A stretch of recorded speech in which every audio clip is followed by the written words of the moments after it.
Here in October 2022, there's a lot of things worth celebrating.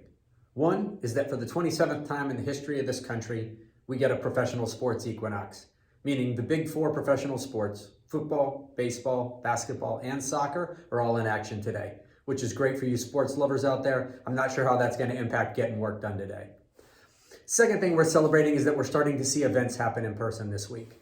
In our customer experience practice, there have been Adobe events, Sitecore Symposium in Chicago, a number of things where people are back in action and getting together in person.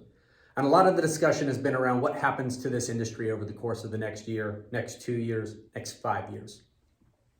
As we look at CFO roundtables and a lot of the discussion that's happened around the almost certain coming recession in 2023, there's a general consensus that this doesn't look like 2008 all over again. That we're not going to see the level of retraction and the level of retrenchment that happened in 2008.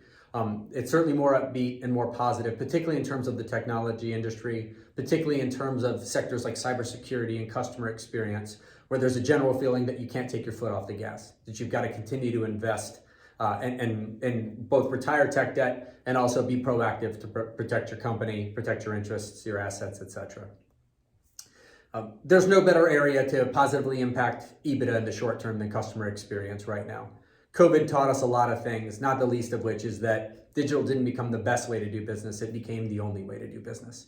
And so when we survey the CIOs, the heads of digital, the CMOs we work with, there's almost universal focus on continuing to invest, continuing to double down, and continuing to make sure that the customer experience is consistent and predictable across all channels. Would really like to hear what everybody else thinks. Would like to hear about the discussions you're having right now. Please engage with us online and let's talk about this. Can't wait to hear your opinion.